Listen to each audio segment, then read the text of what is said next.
Masechet Yoma résumé du Daf Kaf Dalet. La Gemara ramène ici une braïta qui nous apprend d'un mot superflu dans la Torah à propos de Troumat Hadeshen, où la Torah nous dit que le Kohen, au moment de la Troumat Hadeshen, quand il fait le prélèvement des cendres du Mizbeach, il doit porter deux vêtements qui sont la tunique et le pantalon.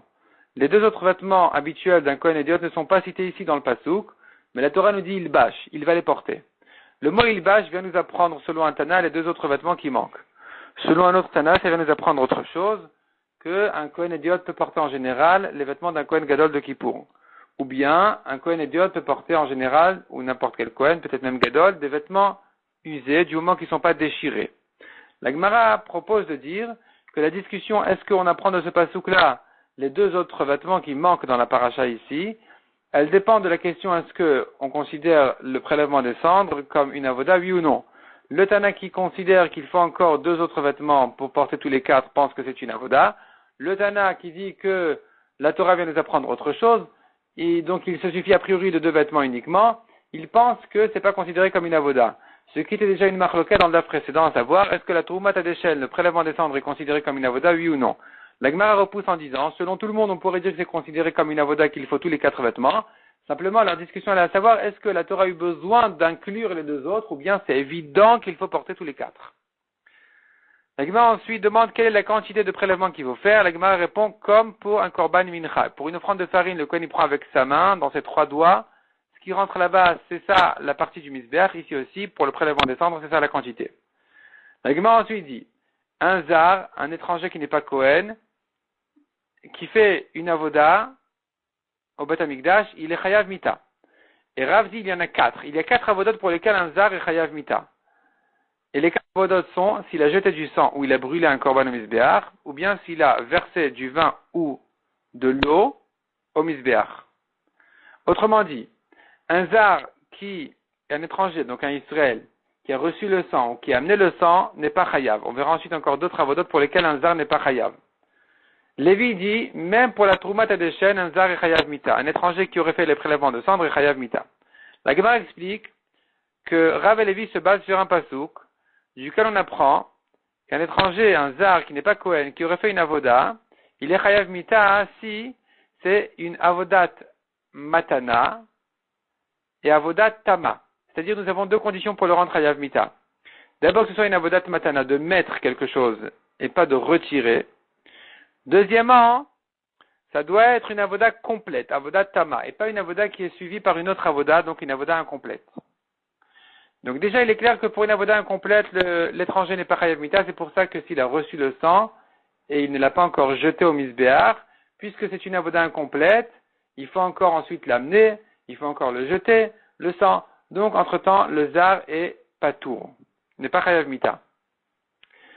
De même, un zar qui aurait retiré quelque chose, il aurait fait une avoda qui est de retirer et pas de mettre.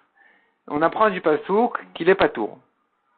Simplement, la marloquette entre Rav et Lévi, a priori la Troumat Hadeshen c'est retiré. Pourquoi est-ce que Lévi le rend en chayav? Lévi a des drachot du pasouk qu'on apprend d'inclure aussi la Troumat Hadeshen que Rav ne tient pas ces drachot-là. Mais, Lévi est quand même d'accord que dans le Kodesh HaKodashim, on est chayav, un zar n'est chayav, un étranger n'est chayav que s'il a mis, mais pas s'il a retiré. Donc si par exemple un étranger a fait l'ectorat de Kippour au Kodesh HaKodashim, un Israël, il est chayav mita parce que ça s'appelle maître. Mais s'il a retiré la pelle ensuite, il a retiré la pelle du Kodesh HaKodashim, il a sorti, il est patour.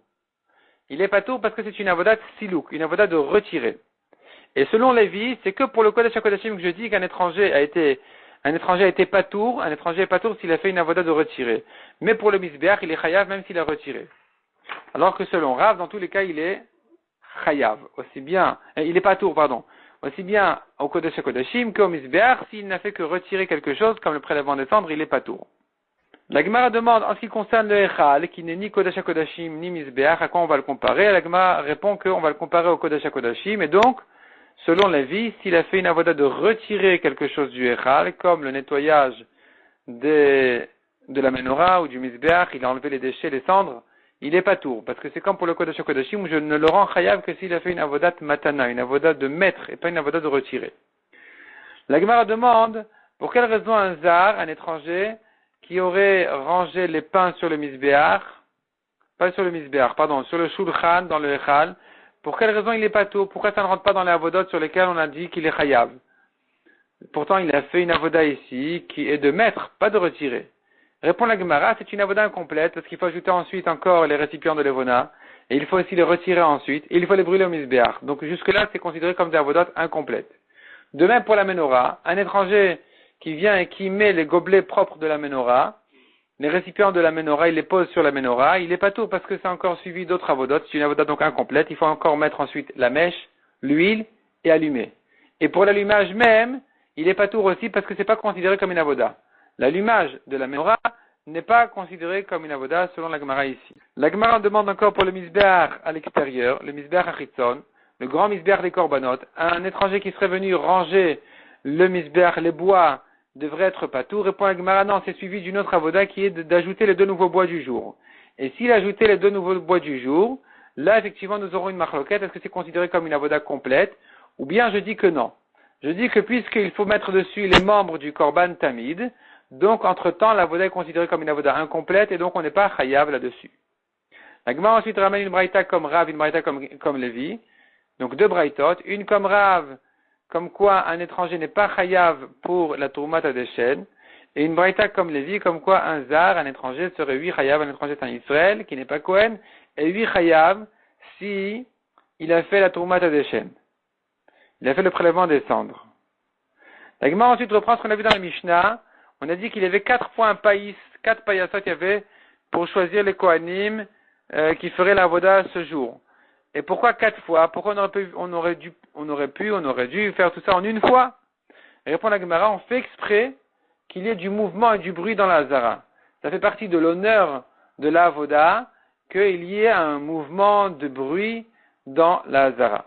La Gemara ensuite va traiter la question, quels étaient les vêtements que portaient les Kohanim au moment du païs? Est-ce qu'ils portaient leurs vêtements habituels, de Chol, ou bien ils portaient déjà leurs vêtements de Kodesh? On va laisser ça pour le DAF suivant, Bezrat Hashem.